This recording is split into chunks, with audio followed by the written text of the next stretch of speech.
First Corinthians 15 chapter మనం ధ్యానిస్తాం. దాంట్లో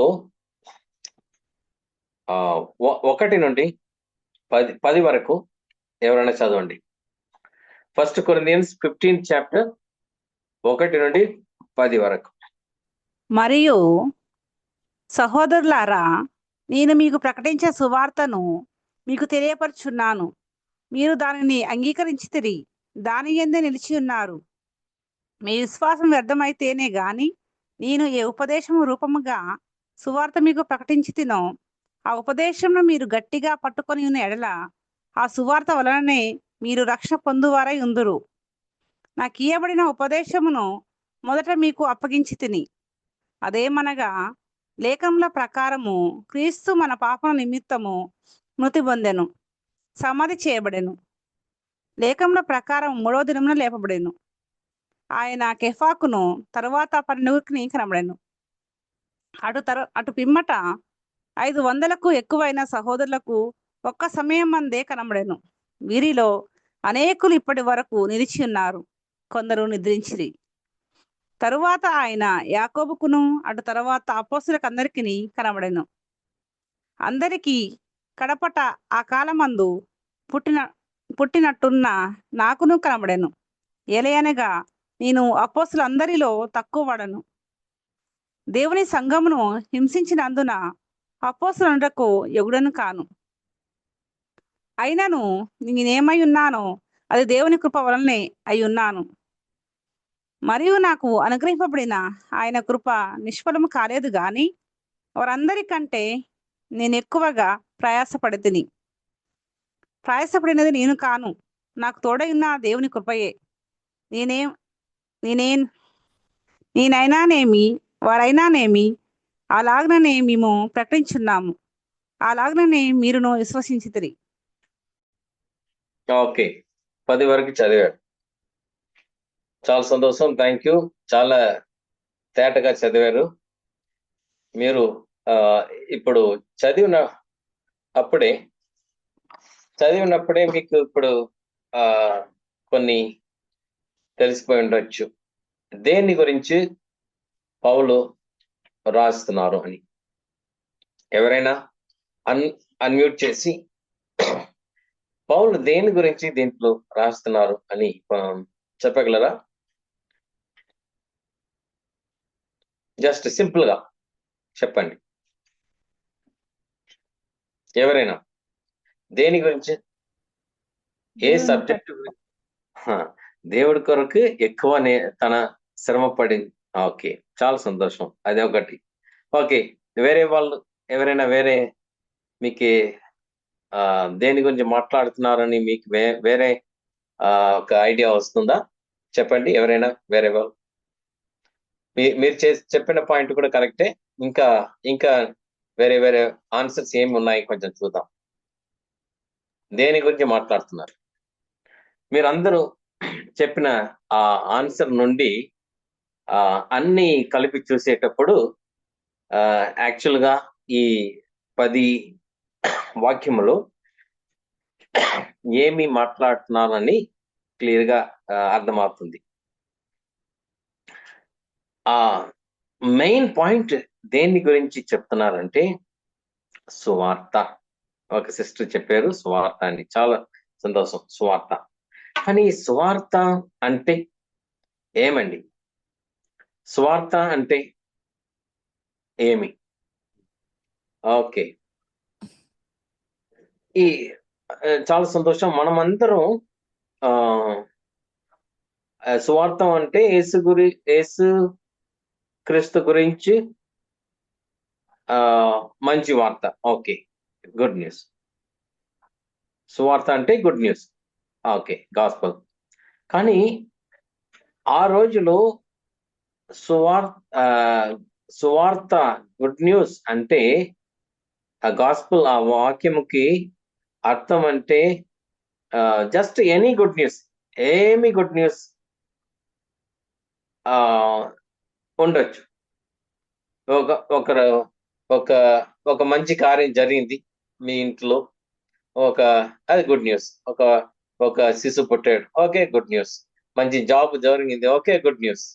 ఇట్లాంటి ఏమైనా ఒక మంచి కార్యం జరిగితే దాన్ని గుడ్ న్యూస్ అని నార్మల్ గా అప్పుడు చెప్తారు. కానీ ఇది అన్నిటికంటే ఇప్పుడు అనే అనేక ఎన్నో మంచి మంచి వార్త గుడ్ న్యూస్ ఉన్నాయి అని మనం అనుకుంటే దాని అన్నిటిలో శ్రేష్టమైన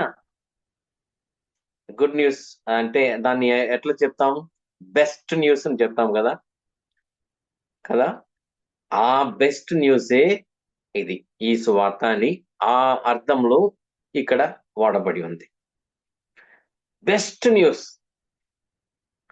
ఈ లోకంలో అందరికీ ఎవరు వినినా కూడా వాళ్ళకి ఇది బెస్ట్ న్యూస్.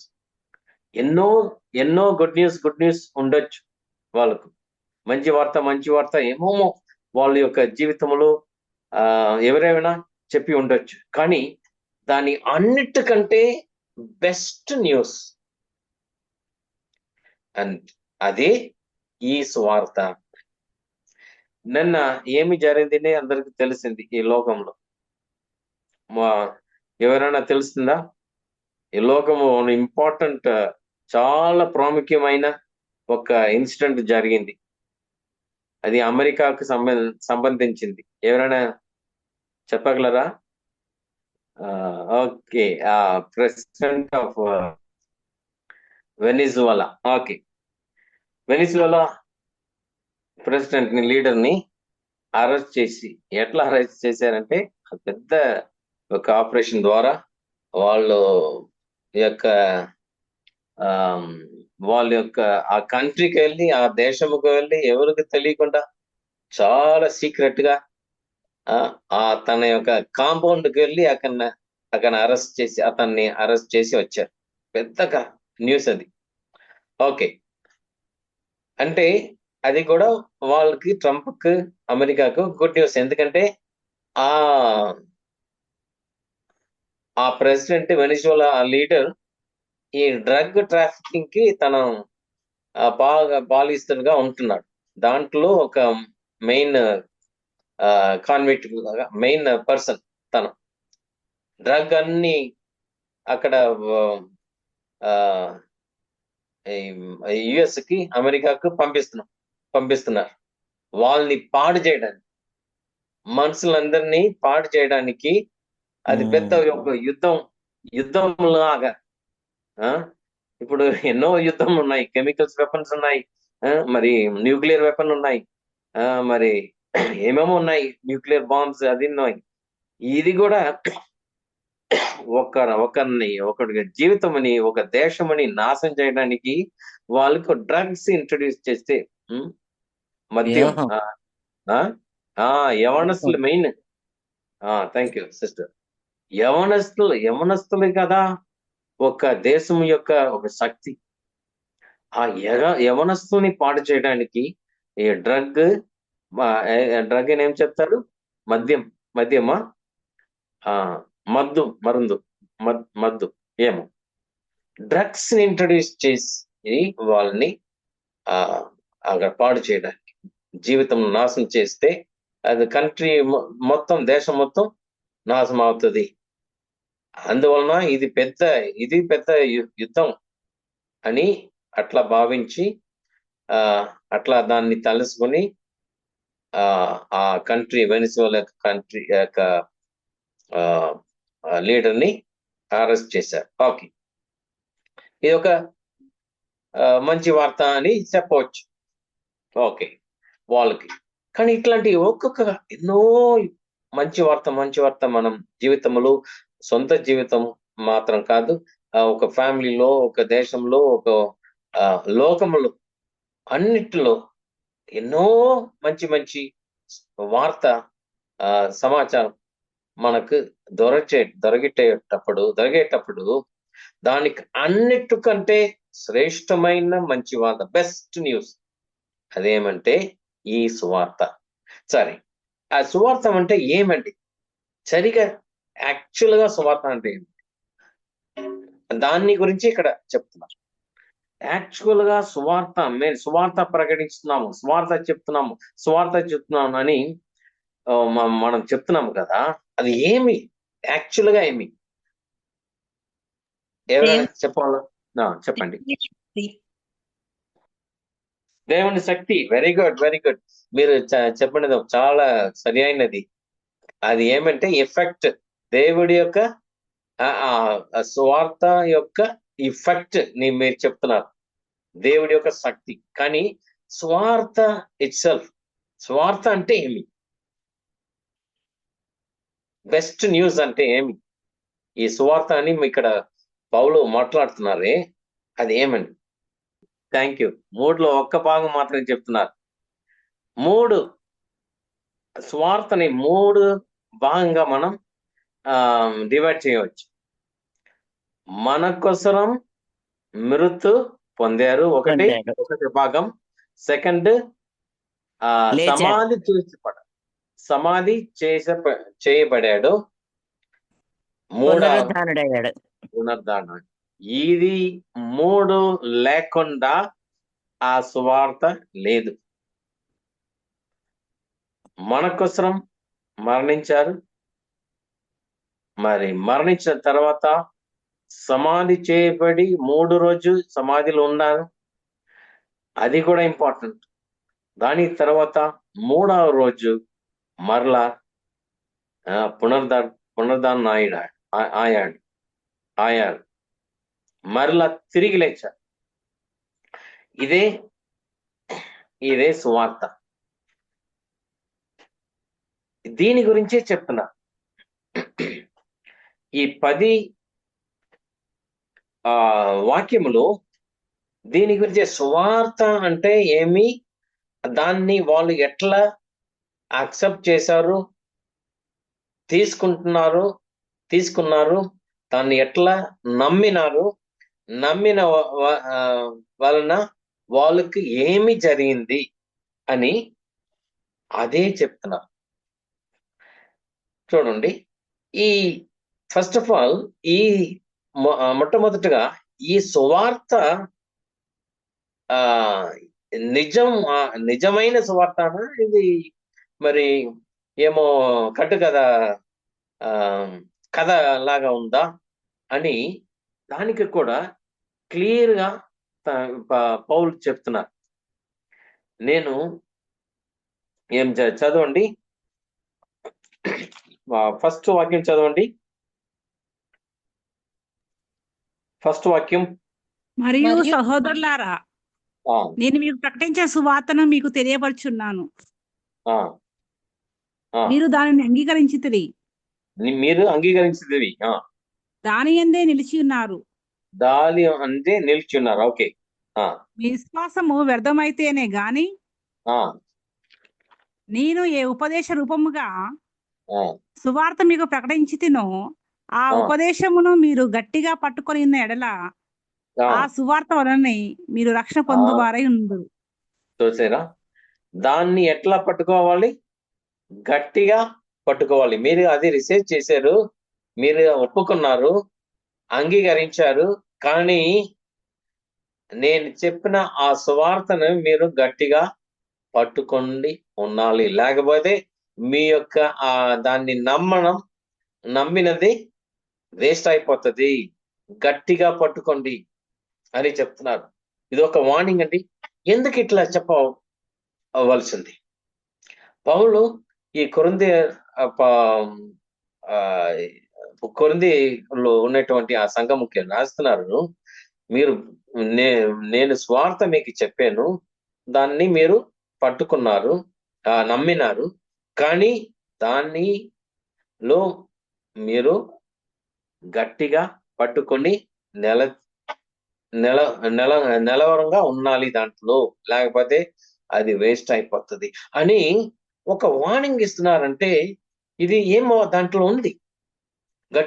గట్టిగా పట్టుకోవాలి. అంటే కొంతమంది గట్టిగా పట్టుకోకుండా కూడా పోవచ్చు. దాన్ని అట్లా అట్లా పోవడానికి కూడా అట్లా వదిలేసి కూడా చేయవచ్చు, అట్లా కూడా సాధ్యం ఉంది అని దీనికి అర్థం. అందువలన ఎట్లా ఏ స్వార్థ మీరు నా దగ్గర నుండి మీరు విన్నారో, నమ్మినారో దానిని గట్టిగా పట్టుకోండి ఉన్నది అని చెప్తున్నారు. ఓకే, అట్లయితే కొంతమంది ఫస్ట్ నమ్మిన తర్వాత కూడా దాన్ని గట్టిగా పట్టుకోకుండా కొంచెం దాన్ని వదిలేసి లూజ్ గా పట్టుకొని దాన్ని వదిలేసి వెళ్ళిన వాళ్ళు కూడా ఉన్నారు.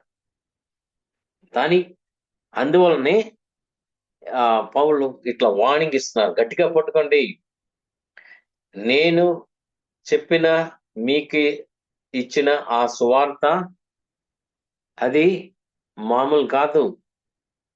మీరు అది అన్ని లేఖన ప్రకారంగా జరిగిన కార్యం నిజముగా జరిగిన కార్యం. అది లేఖన ప్రకారంగా క్రీస్తు మరణించారు, మన కోసం, మన పాపం కోసం మరణించారు. లేఖన ప్రకారంగా మరి సమాధి చేసి పెట్టారు, లేఖన ప్రకారంగా మరలా తిరిగి లేచారు అని ఈ స్వార్థ ఇది సత్యమైన స్వార్థ. ఏమో కట్టు కథ కాదు. ఒకటి దీనికి ఇది సత్యం అని, నిజమైన కార్యం అని ఎట్లా చెప్తున్నానంటే, యేసుక్రీస్తు మరణించి సమాధి చేసిన తర్వాత మరలా తిరిగి లేచి సజీవుడిగా అందరు ఎంతో మందికి కనపడారు. ఫస్ట్ పీటర్ కనపడారు, సిఫస్, దానికి తర్వాత 12 శిష్యులకు, దానికి తర్వాత 500, ఒకేసారి 500 మనిషికి కనపడారు. ఇదన్నీ ప్రూఫ్, నిజం. ఇదన్నీ నేను ఏమి స్వార్థ చెప్తున్నానో అది అని నిజముగా జరిగినవి, కన్నారా చూసినవి. ఎందుకంటే సజీవుడిగా యేసుప్రభు మరణించిన తర్వాత, తిరిగి లేచిన తర్వాత మాకు ప్రత్యక్షమయ్యారు, మేము చూసాము అని. అది అందువలన ఇది సత్యమైన సువార్త. దీంట్లో ఏమీ కథ లేదు. ఒక కథ అంటే ఎవరో మాట చెప్పారు, దాన్ని వింటారు. అది మనకి 100% ప్రూఫ్ కాదు. కానీ వీళ్ళు అపోస్తలులు, దానితో పాటు ఈ పౌలు కూడా తన యొక్క కన్ను సజీవుడైన మరణించిన తర్వాత, తిరిగి లేచిన తర్వాత యేసు ప్రభుని సజీవుడిగా చూశారు. తన కన్ను ద్వారానే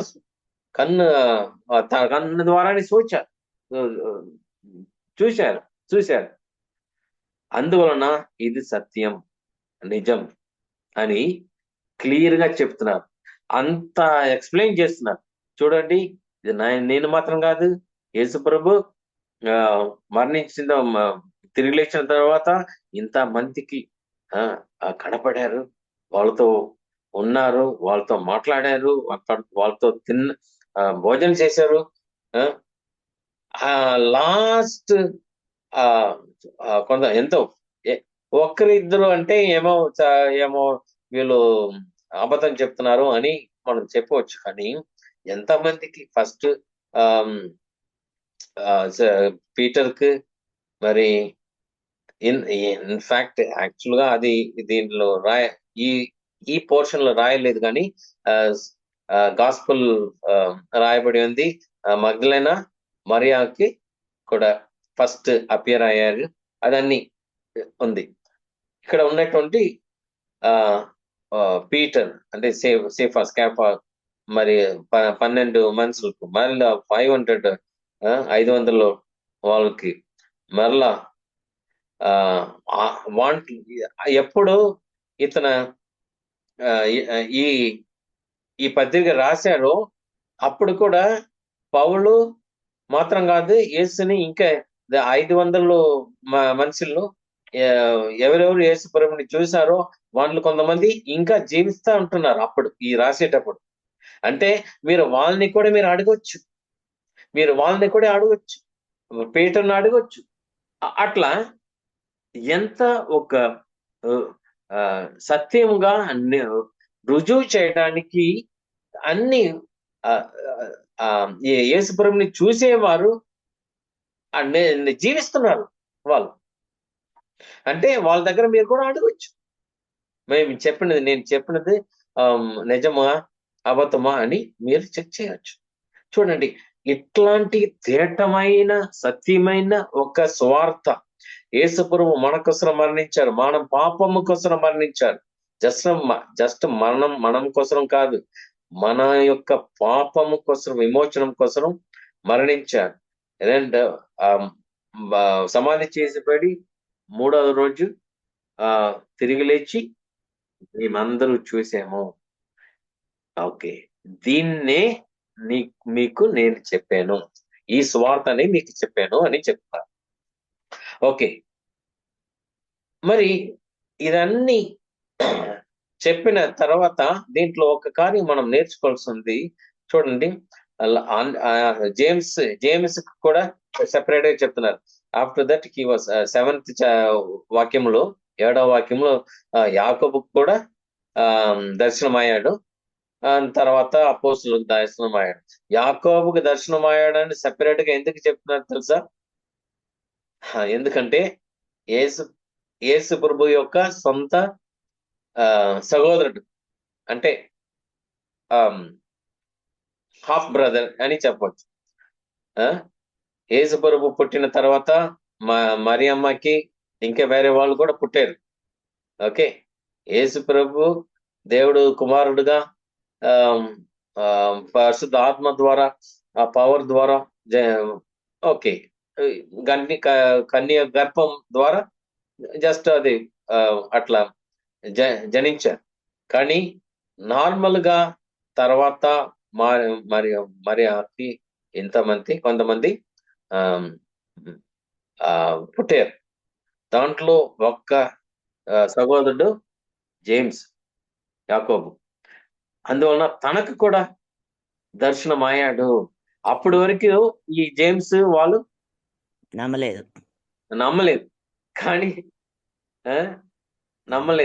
కానీ దీనికి తర్వాతనే యేసు ప్రభు తనకి అపేర్ అయిన తర్వాత, దర్శనం అయిన తర్వాత నమ్మి చాలా పవర్ఫుల్ గా యెరూషలేంలో ఒక మెయిన్ లీడర్ గా, చర్చ్ లో మెయిన్ లీడర్ గా అయ్యారు. ఓకే, ఇదన్నీ రాసేసేటప్పుడే పౌలు చెప్తున్నారు, ఇదిగో వాళ్ళందరూ ఇంకా జీవిస్తున్నారు, నువ్వు కావాల్సింది అడుగు, ఇదిగో జేమ్స్ ఉన్నాడు, పీటర్ ఉన్నాడు, చూడండి 500 ఎంతో మంది ఉన్నారు, అడగండి. అంత సత్యమైన ఒక స్వార్థ ఇదండి. అందువలన దీన్ని పట్టుకోండి, గట్టిగా పట్టుకోండి. సరే, దీంట్లో ఈ నమ్మడంలో ఎందుకు ఇట్లా గట్టిగా పట్టుకోవాలి అని చెప్తున్నారు. ఓకే, దీనికి ముందుగా ఇంకొక మాట దీన్ని చెప్తున్నాను. లాస్ట్ లో ఏం చెప్తున్నాడు? 9వ వాక్యంలో చెప్తున్నాడు, for I'm the least of apostles.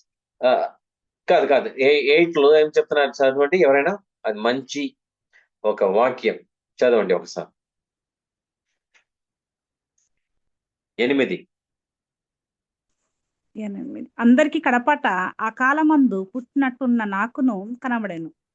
అకాలమందు పుట్టినట్టుగా కనబడిన నాకు కనపడా అంటే ఎందుకు అట్లా చెప్తున్నారు చూసారండి?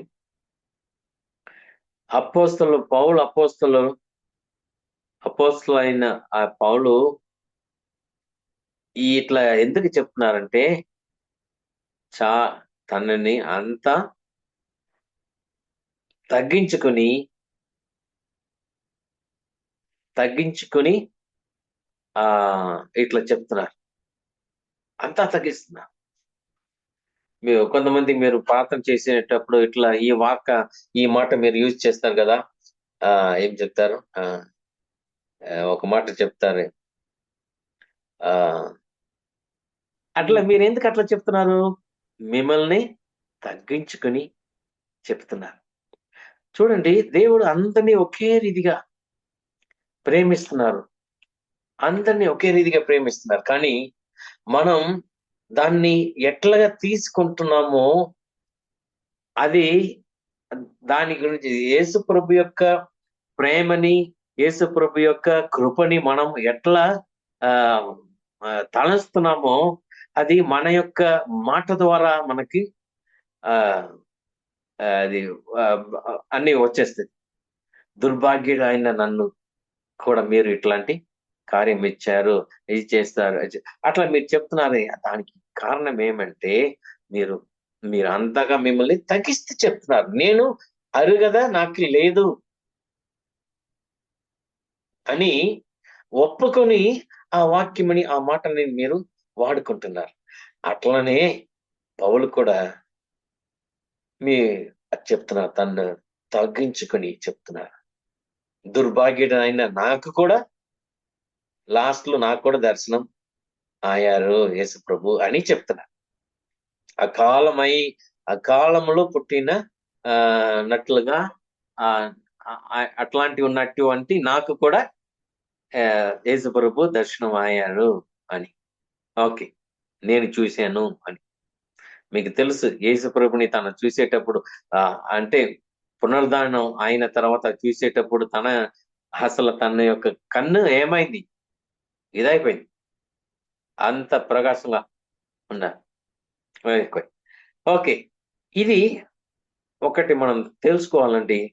తగ్గించుకొని ఎల్లప్పుడూ దేవుడు మనకు చూపించిన అన్ని మేలుకు కృప అన్నిటికీ సరిగ్గా మనం అది గ్రహించుకొని మేము దానికి అర్హత లేని వాళ్ళు అని ఒప్పుకొని ఆ తగ్గింపుతో మనం ఇట్లా పౌలు ఎట్లా మాట్లాడుతున్నారు అట్లా మాట్లాడాలి. కొంతమంది మీరు అట్లా ప్రార్థన చేస్తున్నారు, ఆ మాటను ఉపయోగ చేస్తున్నారు. కరెక్ట్, అది మంచిది, అది అట్లే కొనసాగించాలి. ఓకే, నా ఇది ఇట్లా చెప్పిన తర్వాత ఇది ఓన్లీ వన్ కార్యం, ఒక్క కార్యం మాత్రం ఫోకస్ చేస్తున్నాను. ఎందుకు ఆ గట్టిగా పట్టుకోవాలి అని చెప్తున్నానంటే 10 ఉంది. అయినను నేనేమై ఉన్నానో అది దేవుని కృప వలనే అయి ఉన్నాను. కృప వలనే, దేవుడి యొక్క కృప వలనే ఏమై ఉన్నానో అది దేవుడి యొక్క కృప వలనే. ఏమే ఉన్నాడు ఇప్పుడు చూడండి చదవండి. మరియు నాకు అనుగ్రహింపబడిన ఆయన కృప నిష్ఫలం కాలేదు కానీ వారందరికంటే నేను ఎక్కువగా ప్రయాసపడుతుని. చూశారు కదా, నేను ఇప్పుడు ఏమై ఉన్నానో ఏమై ఉన్నాడు? ఫస్ట్ అపోస్తులుగా ఉన్నాడు. సెకండ్ ఇద్దరుల కంటే ఎక్కువ పని చేసే వాడుగా నేను చేశాడు. అందరికంటే ఎక్కువ చేసేవాడు. కానీ అది మాత్రం కాదు, అందరికంటే ఎక్కువ దేవుడు దగ్గర నుండి దర్శనం, రెవల్యూషన్ అంటే ఏమి? రెవల్యూషన్, దేవుడు ఎన్నో కార్యాన్ని బయలుపరుస్తారు. తనకి మర్మముని పరలోకం మర్మముని ప్రత్యక్షత, ఎన్నో కార్యముని దేవుడు తనకు తెలియపరిచాడు, ఎన్నో రహస్యముని తెలియపరిచాడు. అందువల్లనే ఎన్నో మర్మముని మనం బైబిల్లో తన రాశాడు. అదే తన ద్వారానే. ఎందుకంటే అన్ని కార్యం, ఈవెన్ ఈ స్వార్థ కూడా చెప్తున్నారు. నాకు ఎవరు నేను మీకు చెప్పినట్లుగా నాకు ఎవరు స్వార్థ చెప్పలేదు, కానీ నేను ఈ స్వార్థ దేవుడి నుండి నేను తెలుసు తెలుసుకున్నాను. రివీల్డ్. చూడండి, ఆ ఎక్కడ ఉంది చూడండి. గలేషియన్ గలేషియర్ గలేషియన్స్ ఫస్ట్ చాప్టర్ 11 and 12 చదవండి. గలాతి గలాతి గలాతి పత్రిక 1వ అధ్యాయం 11, 12 చదవండి. సహోదరులారా, నేను ఉమ్, ప్రకటించిన సువార్త మనుషుని యోచన ఆ, ప్రకారమైనది కాదని మీకు కాదని తెలియజెప్పుచున్నాను. అన్నాను. చదవండి. మనుషుని వలన ఆ, దానిని నేను పొందలేదు, నాకెవడను పొందలేదు. దాన్ని బోధింపను లేదు. ఆ, నాకెవడను దాన్ని చదవండి. బోధింపలేదు. బోధింపలేదు.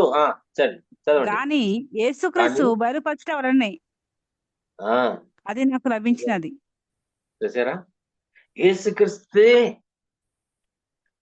బయలుపరిచారు. అది ఎట్లా? యేసు ప్రభువే సో తనకి రివీల్ చేశారు, నేర్పించారు. చూడు, ఈ లేఖనములు చూడు, పాత నిబంధనలు ఏమేమి ఉన్నాయో అది నా గురించే. అది ఆ లేఖన ప్రకారమే నేను మరణించాను. ఆ లేఖన ప్రకారమే నేను సమాధి చేయబడాను. ఆ లేఖనంలో ఏమేమి రాసి ఉందో దాని ప్రకారమే నేను బయలుదే ఆ, పునర్ పునర్ధనాయను మరలా తిరిగి లేచాను అని యేసు ప్రభు దీన్ని తనకి ఎక్స్ప్లెయిన్ చేసి రివీల్ చేశారు. అందువల్లనే తన క్లియర్ గా అన్ని బైబిల్లో ఎంతో ఎన్నో కార్యం మర్మముని పౌలే రాశారు. యేసు ప్రభు దేవుడి దగ్గర నుండి ఇట్లా అన్ని తెలుసుకొని రాశాడండి. ఎందుకంటే ఫస్ట్ యేసు ప్రభు తనకి ప్రత్యక్షమైన యేసు ప్రభుని చూసిన తర్వాత అక్కడ అరేబియా దేశంలో ఎన్నో కొన్ని టైం స్పెండ్ చేసి దేవుడి దగ్గరలో ఒంటరిగా ఉండి ప్రార్థన చేసి అట్లా ఉండేటప్పుడు అప్పుడు దేవుడు ఎన్నో కార్యమని తనకి బయలుపరిచారు, తెలియపరిచారు. ఈ స్వార్థ కూడా దేవుడే తెలియపరిచారు. అన్ని విషయములు ఎన్నో విషయములు తెలిసినా కూడా తనని ఎట్లా చెప్తున్నారు చూడండి. దుర్భాగ్యుడైన నాకు కూడా అని తన్ని తగ్గించుకుని చెప్తున్నారు. ఓకే, దీన్ని ఎందుకు పట్టుకోవాలి, జాగ్రత్తగా పట్టుకోండి అని చెప్తున్నారంటే, ఈ స్వార్థ నుండి మనం వేరే స్వార్థకు కూడా ఆ దీన్ని వదిలేసి వేరే రీతిగా మనం వెళ్ళడానికి ఛాన్స్ ఉంది అని చెప్తున్నారు. అది చూడండి, ఆ గలేషియన్ గలతీ పత్రిక 1వ అధ్యాయం 1వ అధ్యాయం 6వ వాక్యం చదవండి. క్రీస్తు కృపను బట్టి మిమ్మల్ని పిలిచిన వారిని విడిచి, క్రీస్తు యొక్క ఏమిని బట్టి? కృపను బట్టి కృపను బట్టి మిమ్మల్ని పిలిచిన వారిని విడిచి ఆ భిన్నమైన సువార్త తట్టుకు భిన్నమైన స్వార్థ తట్టుకు మీరింత త్వరగా తిరిగిపోవుట చూడగా చూడండి. అట్లయితే కొంతమంది నాకు ఇట్లా త్వరగా ఆశ్చర్యమవుతున్నది. చూసారా, కొంతమంది ఇట్లా త్వరగా వెళ్ళిపోతున్నారు. అంటే దేని నుండి ఎక్కడికి వెళ్తున్నారు అని అది మాత్రం ఇది చాలా చాలా ప్రాముఖ్యమైన ఒక కార్యం అండి. ఈ పాయింట్ లో ఎవరు తప్పిపోతున్నారో ఈ గలాతీ లాగా వాళ్ళు దేవుడి యొక్క ఆ కృపని పోగొట్టుకుంటారు. జాగ్రత్తగా ఉండాలి. ఇది ఈ వాక్యం మరలా ఒకసారి చదండి. గలాతీయ 1:6. క్రీస్తు కృపను బట్టి మిమ్మల్ని పిలిచిన వారిని విడిచి భిన్నమైన సువార్త తట్టుకు మీరింత త్వరగా తిరిగిపోవుట చూడగా నాకు ఆశ్చర్యమగుచున్నది. ఆశ్చర్యమవుతుంది, ఇంత త్వరగా మీరు వెళ్ళిపోయారు అంటే. కొరింథీ సంఘంలో వాళ్ళు పట్టుకొని ఉంటున్నారు. అది మంచిది అని వాళ్ళని అప్రిషియేట్ చేసి, ఎందుకంటే కానీ దానిలో కూడా ఒక వార్నింగ్ కూడా ఇస్తున్నారు. ఎందుకంటే ఇట్లా గలాతీయల్ సంఘములో సేమ్ సువార్త వాళ్ళు కూడా విన్నారు, అన్ని విన్నారు. కానీ దాన్ని వదిలేసి ఇంకా వేరే ఒక స్వార్థానికి వెళ్ళిపోయారు. ఎంత తొందరగా వెళ్ళిపోయారు అంటే, ఓకే, దేని దేని గురించి చెప్తున్నారు? ఏ గాస్పల్ నుండి, ఏ స్వార్థ నుండి ఏ స్వార్థకు వాళ్ళు వెళ్ళిపోయారు? ఏ స్వార్థని వదిలేసి వేరే ఏ ఏ స్వార్థకి వాళ్ళు వెళ్ళిపోయారు అని, అది మాత్రం ఈ రోజు మీరు కనుక్కుంటే చాలండి. నా యొక్క ప్రసంగం యొక్క సారాంశం అయిపోయింది, పర్పస్ అయిపోయింది. అదేమండి, క్లియర్ గా దేవుడి వాక్యం చెప్తుంది గలాతీయ 1:6లో క్రీస్తు యొక్క కృప యొక్క స్వార్థ. కృపలో మీరు పిలువబడారు. మరలా చదవండి, అది నాకు సరిగా. క్రీస్తు యొక్క కృపలో బట్టి ఆ క్రీస్తు కృపను బట్టి మిమ్మల్ని పిలిచిన వారిని విడిచి. ఓకే ఓకే, క్రీస్తు కృపను బట్టి మిమ్మల్ని పిలిచారు. అదే సరి అయిన గాస్పల్. అది వదిలేసి వేరే గాస్పల్, వేరే స్వార్థ ఏమంటే కృపణ, దేవుడి యొక్క కృపని వదిలేసి మన మీద మనం చేసిన చిన్న చిన్న కార్యం గురించి, దేవుడి యొక్క వాక్యం లేకపోతే లేఖనం, దేవుడి యొక్క ఇది ఏమేమి లాస్ నియమం ఇది ఉన్నాయి కదా, దాన్ని పాటించడం వలన మనం దేవుడు యొక్క రాజ్యములు మనం ప్రవేశించగలము, లేకపోతే దేవుడి దగ్గర మనం వెళ్ళగలము అని ఉన్నటువంటి ఒక రాంగ్ స్వార్థ. అర్థం కాలే బ్రదర్. అర్థం కాలేదు. థ్యాంక్ యూ మై చెప్పినందుకే వందనాలు. చెప్తున్నాను, గ్రేస్ అంటే దేవుడి యొక్క కృప. మనం రక్షింపబడినది అన్ని దేవుడి యొక్క కృప వలనే, విశ్వాసం ద్వారా కృప వలనే మీరు రక్షించబడారు అని వాక్యం చెప్తుంది కదా. ఇదే రియల్ స్వార్థ. మన కోసం యేసు ప్రభు అన్ని చేసేశారు, మన కోసం మరణించారు, మన పాపముని తీసివేయడానికి మన స్థలములు అన్ని చేసేశారు. మన యొక్క పనిష్మెంట్, శిక్ష తీసుకున్నారు. మన యొక్క అన్ని శిక్ష అన్ని తీసుకొని మన ప్లేస్ లో, మన యొక్క స్థలములో తన ఉండి అది అన్ని లేఖనం అన్ని నెరవేర్చేసారు. అది సమాధి చేయబడి మళ్ళా తిరిగి లేచారు. మన కోసం అన్ని చేసేసారు. మనది ఒకటి కార్యం, నమ్మడం, రిసీవ్ చేయడం. ఆ కృప వలనే మనం రక్షించబడాము. నేను చేసిన మంచి కార్యం గురించో లేకపోతే అది ఈ పెద్ద ఏమి పాట పాడారు కదా, మంజే లేని నా పైన ఎంతో ప్రేమ చూపారు. మనల్ని కంప్లీట్ గా వదిలేసి మన మీద మనం డిపెండ్ ఆధారపడకుండా మన జీవితం మీద, మన యొక్క కార్యం మీద, క్రియ మీద ఏమి కంప్లీట్ గా డిపెండ్ అవ్వకుండా నాలో ఏమీ లేదు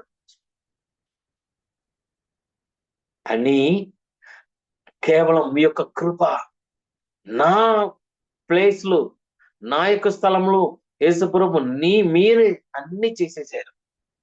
దాన్ని నేను ఫ్రీగా ఉచితంగా నేను గిఫ్ట్ గా నేను పొందుకున్నాను నమ్మి అది నమ్మినాను, నేను రిసీవ్ చేశాను, ఒప్పుకున్నాను. ఆ వాక్యం చూడండి, రిసీవ్డ్ ఉంది చూసారా కదా. ఆ 1 కొరింథీ ఫస్ట్ వాక్యంలో 15th చాప్టర్ లో ఫస్ట్ వాక్యంలో మీరు రిసీవ్ చేశారు. మీరు ఏమి రిసీవ్ అంటే ఏమి పొందుకున్నారు కదా. చదవండి ఒకసారి మరలా చదవండి. 1 కొరింథీ 17 ఫస్ట్ చదవండి. అంగీకరించడం. అంగీకరించడం, జస్ట్ అంగీకరించారు. కానీ మనం గ్రేస్, దీనికి పేరే గ్రేస్. పౌలు అది కూడా చెప్తున్నారు, గ్రేస్, కృప వలనే. నేను ఏమి ఉన్నానో అదన్నీ కృప వలనే. నేను రక్షించబడను దేవుడి యొక్క కృప వలనే. ఎందుకంటే నా ప్లేస్ లో అన్ని అతను యేసు ప్రభు చేసేసారు. నా కోసం మరణించారు, నా కోసం సమాధి చేయబడ్డారు, నా కోసం మరి తిరిగి లేచారు. నేను యేసు క్రీస్తులో ఉన్నాను. నేను జస్ట్ రిసీవ్ చేశాను, అంగీకరించాను. తన యొక్క కృప నేను అంగీకరించాను, అంతే. ఆ అంగీకరించ వలననే మనం రక్షించబడుతున్నాం. కానీ మన యొక్క క్రియ వలన మనం ఒబే లేకపోతే వేరే కార్యం వాక్యంలో ఏమేమి ఉన్నాయి దానికి మనం లోబడిన వలన మనం రక్షింపబడలేదు. దానికి ఇంపార్టెన్స్ ఏమైనా ఇస్తే కృప నుండి మనం తొలగిపోతాం, వెళ్ళిపోతాము. దానికోసమే చెప్తున్నారు, పట్టుకో, ఇదే పట్టుకో, గట్టిగా పట్టుకో. నీ వలన కాదు, ఇది యేసు ప్రభు చేశారు, అందువలనే ఇది నీ రక్షింపబడారు. కానీ గలాతీయులు ఏమయ్యారంటే, అరే ఈ కృప వలన మీరు ఇదయ్యారు కదా, మరలా ఎందుకు అది ఇది చేయాలి, అది ఇది చేయాలి, దాన్ని పాటించాలి, ఓల్డ్ లేఖనంలో పాత నిబంధనలు ఏమేమి ఉన్నాయో అన్ని పాటించాలి అని పాటిస్తే మనం పరలోకంకి వెళ్ళవచ్చు, దేవుడిని ఇది చేయవచ్చు. అట్లా ఒక రాంగ్ గాస్పుల్, అనదర్ గాస్పుల్ వచ్చేసింది. దాని అది సాతాను యొక్క పని. ఏమండి, మనం మన క్రియ వల్ల మనల్ని రక్షించగలమా? మనలో ఏముంది? ఏమీ లేదు, మంచి ఏమీ లేదు, కంప్లీట్ పాపి. శక్తి లేకుండా ఉన్నట్ట ఆ సమయంలో మన కోసం యేసు ప్రభు మరణించారు. ఆ కృప వలనే మనం రక్షించబడ్డాం. దీన్ని గట్టిగా పట్టుకోకుండా వదిలేసి అది పాటించాను, నేను అది చేశాను, ఇది చేశాను, దాన్ని అట్లా చేసి మనల్ని మనం తృప్తి చేసుకుంటూ ఉంటే, నిజమైన స్వార్థ నుండి, కృప యొక్క స్వార్థ నుండి నువ్వు వేరే మార్గముకు సాతాను యొక్క దీనికి వెళ్ళిపోతున్నారు. అది చాలా డిసెప్షన్, మోసం. అందువలన పౌలు చాలా ఇదైపోయాడు, చాలా భయపడిపోయారు. అంటే వెక్స్ అయిపోయారు, అప్సెట్ అయిపోయారు. అరే ఎంత మీకు చెప్పాను, కృప వలనే మీరు అందరూ రక్షించబడారు, మన వలన కాదు, మనం పాపిని ఒట్టివారు, మన క్రియ ద్వారా మనం రక్షింపబడలేము. యేసు ప్రభువు ద్వారానే మనం జస్ట్ రిసీవ్ చేద్దాం, అంగీకరిస్తున్నాం, అంతే. దాన్ని వదిలేసి నువ్వు ఇక్కడికి వెళ్ళిపోయావే, నేను అది చేస్తున్నాను, మంచి కార్యం చేయాలి, ఇది చేయాలి, అది చేయాలి. అందువలన దేవుడికి దగ్గర వెళ్ళవచ్చు. అట్లాంటి ఒక రాంగ్ గాస్పల్ కు మీరు వెళ్ళిపోయారే, అనదర్ గాస్పల్. ఇంగ్లీష్ లో చాలా బాగా ఉంది. I marvel that you are so soon removed from him that called you into the grace of Christ. క్రిస్తుని యొక్క కృప కృప నందు మిమ్మల్ని దీని నుండి మీరు ఇంత తొందరగా మీరు వెళ్ళిపోయారా? చూడండి, దాంట్లో 1 కొరింథీయులు 17లో అన్ని కృప కృప కృప అనే చెప్తాం. ఆ స్వార్థ కృప యొక్క స్వార్థ యేసు కృప యొక్క కృప వలనే మొదటి నుండి లాస్ట్ వరకు కృప వలనే. మర్చిపోకూడదు. ఎప్పుడు ఏ క్షణం మనం దీన్ని మరిచిపోతున్నామో ఇంకొక గాస్పుల్ కి, ఇంకొక స్వార్థకు మనం వెళ్ళిపోతున్నాము అని అర్థం. ఇంకొక వేరే ఏ గాస్పుల్ కూడా మనని దేవుడి దగ్గర పరలోకముకు తీసుకెళ్ళదు. యేసు ప్రభు మనకోసం అన్ని చేశారు.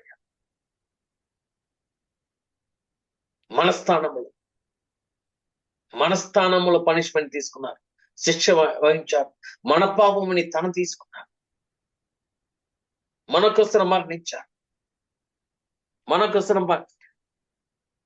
సమాధి చేసి పడారు, మనకోసం మరలా తిరిగి లేచారు. దీని వలన మనకు రక్షణ, ఆ కృప, అది మనం జస్ట్ అంగీకరించడం అంతే. అంగీకరించి అది పట్టుకో, ఆ విశ్వాసించి అది పట్టుకోవాలి. ప్రభువా నాట్లో ఏమి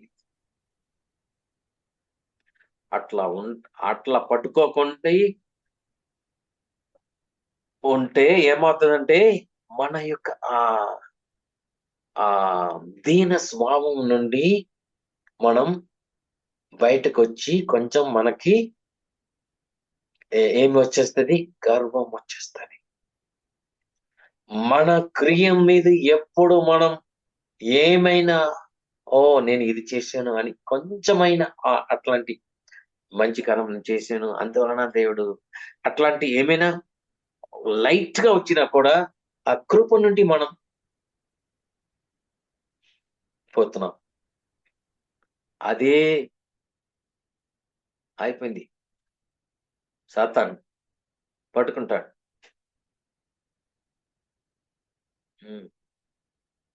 అందువలన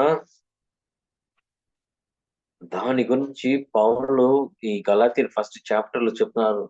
చాలా విచారపడి ఎంత దాని గురించి చెప్తున్నారు. మళ్ళీ 7వ వాక్యం చదవండి.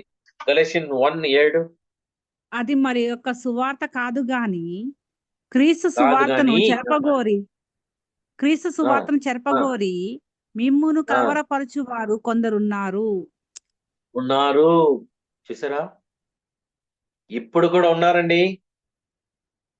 ఇప్పుడు కూడా అట్లాంటివి ఉన్నారు.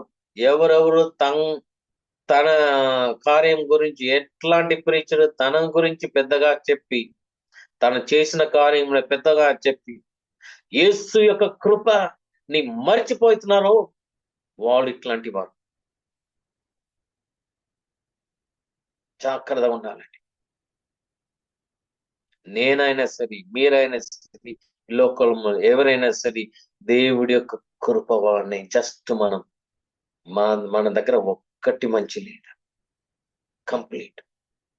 ఇంత తప్పు చేసినా, ఎంత ఎక్కువ చెప్పు చేసినా, చిన్న పాపం చేసినా, పెద్ద పాపం చేసినా అన్ని ఒకటే, ఒకే లెవెల్. అందరూ యేసు ప్రభు యొక్క కృప వల్లనే రక్షించబడు. అది ఎప్పుడు మనం మర్చిపోతున్నామో అప్పుడు మనల గురించి మనం గొప్పగా చెప్పుకొని అది చేశాను, ఇది చేయను ఎవరు చెప్పినా సరే అప్పుడే సాతాన్ వాళ్ళ ద్వారా క్రియేట్ చేస్తున్నానని మీనింగ్. జాగ్రత్తగా ఉండాలండి. అందువలన ఎందుకు చెప్తున్నారు చూడండి, ఎంత స్ట్రిక్ట్ గా చెప్తున్నారు. 8 చదవండి. గలాతీయులు 1:1-8. మేము మీకు ప్రకటించిన సువార్త గాక వన్ మినిట్. ఆ ప్రశ్న మీకు ప్రకటించే ఆ స్వార్థ ఏమి స్వార్థ? కృప యొక్క స్వార్థ. దాన్ని మరి యొక్క తాకుండా సువార్త మరి యొక్క సువార్తను ఆ, మీ మైనను ఆ, పరలోకం నుండి వచ్చిన ఎవరెవరెవరు మీ మేమైన మైనను కూడా నేను చేసినా కూడా తప్పది.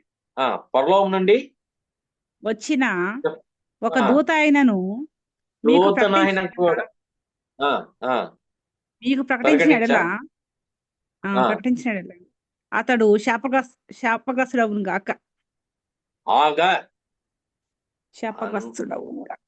శాపగ్రస్తుడుగా ఆగనుగాక అని ఎంత చెప్తున్నారంటే, ఎంత కఠినంగా చెప్తున్నారంటే మీకు తెలుసుకోండి ఎంత ఇది ఇంపార్టెంట్. కృపని ఎప్పుడు మీరు మర్చిపోతున్నారో, యేసు ప్రభు యొక్క కృపని మర్చిపోతున్నారో, అప్పుడే దేవుడి యొక్క కృప నుండి నువ్వు దూరంగా వెళ్తున్నావు. ఎవరైనా సరే దేవుడి యొక్క కృప లేకుండా ఒక్కరు కూడా రక్షింపబడాలి. అందువలన పౌలు చెప్తున్నారు, గట్టిగా పట్టుకోండి, గట్టిగా పట్టుకోండి. ఎప్పుడు కూడా వేరే ద్వారా మనం రక్షించబడాము, లేకపోతే కొంచెం కొంచెంగా ఓకే యేసు ప్రభు నన్ను రక్షించాలని అని లైట్ గా దీంట్లో చెప్పి మాటలు నోట్లు చెప్పి, కానీ మిగిలినదన్నీ మీ గురించే పెద్దగా చెప్పుకుంటే ఉంటే కృప నుండి నువ్వు దూరంగా వెళ్తున్నావు. వెళ్తే నీ యొక్క ఆ డెస్టినేషన్, నీ స్థలం, వెళ్ళే స్థలం నరకం. అందువలన స్ట్రిక్ట్ గా ఈ పౌలు చెప్తున్నారు, మేమైనా సరే ఇంకా పరలోకం నుండి ఇంకా వేరొక ఏంజల్ వచ్చి దూతలు వచ్చి చెప్పినా కూడా అట్లాంటి వారు శాపగ్రస్తుడు ఆగనుగాగా అంటే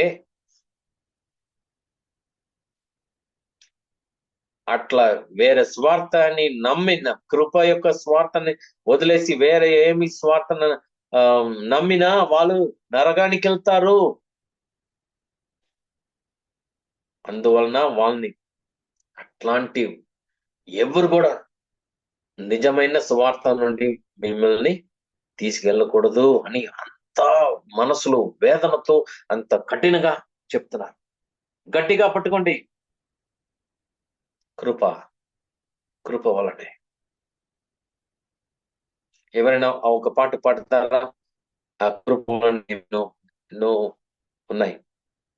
ఎవరు ఇట్లాంటి కృప యొక్క స్వార్థాన్ని పట్టుకుంటున్నారో వాళ్ళు పౌలు లాగా ఎల్లప్పుడూ దీనత్వం చూపిస్తారు. ఎందుకంటే వాళ్ళకి తెలుసు మనలో ఏమి మంచితనం లేదు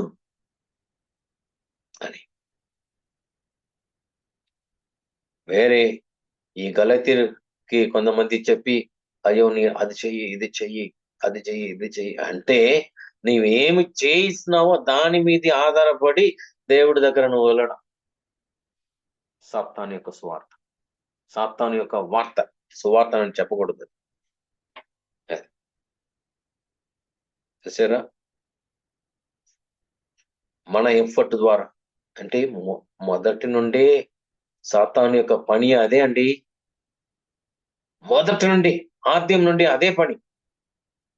మనుషుల్ని అట్లా, అరే నువ్వు కూడా దేవుడి దగ్గర వెళ్ళిపోవచ్చు నీ యొక్క సొంత దీని ద్వారా. అదే బాబెల్. ఆ బాబెల్ ఆ గోపురం కట్టేటప్పుడు అందరూ కలిసి ఏం చేశారు?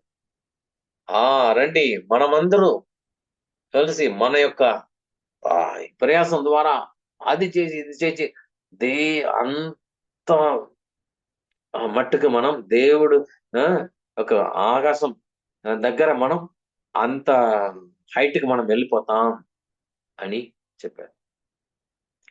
అదన్నీ ఏమి? సాతాను యొక్క పని.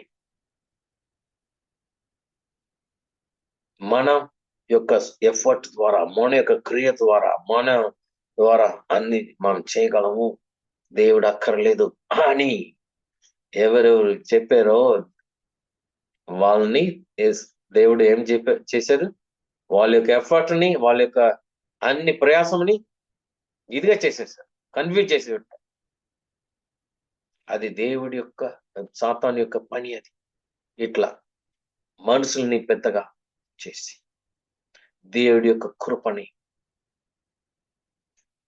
వదిలేసి మనిషిని గొప్పగా చేయడం. అందువలన చాలా జాగ్రత్తగా అట్లాంటి స్వార్థాన్ని పట్టుకోండి. ఇది కృప యొక్క స్వార్థ, అన్ని కృప. నేను ఏమై ఉన్నానో అన్ని కృప వలనే, కృప వలనే. దేవుడు నాకు ఏమి మంచి లేని నా పైన కూడా, నాకు కూడా దర్శనం ఇచ్చారు. నేను కూడా తన్ని చూడడానికి నాకు ఇచ్చారు కృప. దాని తర్వాత నాకు ఏమేమో రెవల్యూషన్ ఇచ్చారు, ఎన్నో కార్యములు. బైబిల్ అన్ని పాత నిబంధనలు ఏమేమి ఉన్నాయో దాన్ని తెలుసుకోవడానికి నాకు సహాయం చేశారు కృప. ఈ అపోస్తుల కంటే ఎక్కువ నేను దేవుడి కోసం జీవించడానికి, మరి ఏమేమో చేయడానికి, కార్యం చేయడానికి నాకు సహాయం చేశారు దేవుడి యొక్క కృప. లాస్ట్ వరకు దేవుడి యొక్క కృప. నన్ను దేవుడి దగ్గర నిర్దోషిగా లాస్ట్ లో పెట్టడం కూడా దేవుడి యొక్క కృప. ఇదే మర్చిపోకూడదు. గట్టిగా పట్టుకోండి అని పౌలు కొరింథీయులకు చెప్పినట్లుగా నేను ఈరోజు ఎవరెవరు ఈ వాక్యం వింటున్నారో వాళ్ళకి చెప్తున్నాను. కృపా స్వార్థాన్ని గట్టిగా పట్టుకోండి. అప్పుడు మీరు సేఫ్టీగా ఉంటారు, మీరు కొంచెం సురక్షగా ఉంటారు. లేకపోతే డేంజర్. ఎవరైనా సరే, మీరు ఆర్డినరీ విశ్వాసిగా ఉండొచ్చు, లేక మీరు ప్రీచర్ గా ఉండొచ్చు, పెద్ద సేవ చేయవచ్చు. ఇది ఏ క్షణం మీరు మర్చిపోతున్నారో, ఆ కృపను ఎప్పుడు మర్చిపోతున్నారు, ఆ క్షణం నుండి సాతాన్ మిమ్మల్ని పట్టుకొని మిమ్మల్ని లాగేస్తా ఉంటాడు. చాలా జాగ్రత్తగా పట్టుకోండి. ప్రార్థన చేద్దాం. జీవం గల తండ్రి, పరిశుద్ధుడా దేవా, నాయనా ఇప్పటి వరకు బ్రదర్ను ఎంతగానో వాడుకున్నారు, వందనాలయ్యా. నాయన పౌలు అంటున్నాడు, మీ కృప చొప్పునే ప్రకటించాడు ప్రభా. అవును నాయన, వ్యతిరేక స్వభావాలు ఎన్నో వస్తాయి, కానీ ప్రభా వాటి కొద్ది మేము చూడొద్దు నాయన. మీ తట్టు చూసే కనులు మా అందరికీ దయచేయండి ప్రభా. ఆయన పడిన శ్రమ, నింద, అవమానము మీ కృపను బట్టి నడిపించాడు తండ్రి. నాయన ఎల్లవేళలా మీ కృపతో మేము నడిచేదానికి సహాయం చేయండి. ఈ యొక్క మాసంలో కొత్త సంవత్సరంలో 6వ తారీఖులో మమ్మల్ని ప్రవేశపెట్టి ఉదయకాలం నుండి కాచి కాపాడి ఈ సాయంకాల సమయంలో మాకు ఇచ్చిన ఆత్మీయ ఆహారాన్ని బట్టి కూడా వందనాలు ప్రభా. ఎన్నో మేము నేర్చుకొని వాటి ప్రకారం జీవించేటట్లు సహాయం చేయండి. మాలో గర్వతలంపులు, వ్యర్థమైనవి ఏమున్నాయో తీసేయండి ప్రభా. ఆ వేర్ల నుండి కాల్చండి. మరి పౌలైతే ఎంత ప్రయాసపడ్డారు ప్రభా. ఆ మాదిరి జీవితం మా అందరికీ దయచేయమని, కూడిన ప్రతి కుటుంబాన్ని ఆదరించి కాపాడి కరుణించి రక్షించమని, బ్రదర్ కూడా మంచి ఆరోగ్యంతో నింపి సహాయం చేయమని, ఈ చిన్న మనవులు మీ సన్నిధి చేరేలాగా సహాయం చేయమని యేసు నామమును బట్టి వేడుకొంచున్నాను తండ్రి, ఆమేన్. ప్రేమగల తండ్రి, మీరు ఇప్పటి వరకు మీరు మాతో ఉండి ప్రభా మీ యొక్క వాక్యంని ధ్యానించడానికి, మిమ్మల్ని స్తుతించడానికి ప్రభా మీరు ఇచ్చిన ఈ తరుణం కొరకు వందనాలు. మీ వాక్యం మీరే హృదయంలో విన్నవారు అందరి యొక్క హృదయములు మీరే భద్రపరచండి. మీ యొక్క ప్రణాళికలు ఏమేమి ఉన్నాయో దాన్ని వాళ్ళ జీవితంలో నెరవేర్చండి. సాతాను ఎక్కడ ప్రభా మీ కృప నుండి ఎవరిని కూడా దూరంగా చేయకుండా ప్రభా ఎల్లప్పుడూ మీ కృప మీద ఆధారపడి మమ్మల్ని మేమే ఎల్లప్పుడూ తగ్గించి మేము ఏమీ లేది, మా యొక్క క్రియ ఏమీ లేదు, పనికిరాది, మురిగి బట్టలాగా ఉంటది అని దాన్ని ఎల్లప్పుడూ గుర్తుపెట్టుకొని కృప వలనే ఆ కృప యొక్క ఆ సువార్తని పట్టుకొని ఉండడానికి సహాయం చేయండి. యేసు ప్రభు దివ్యనామములో అడిగి వేడుకుంటున్నాను తండ్రి. ఆమేన్.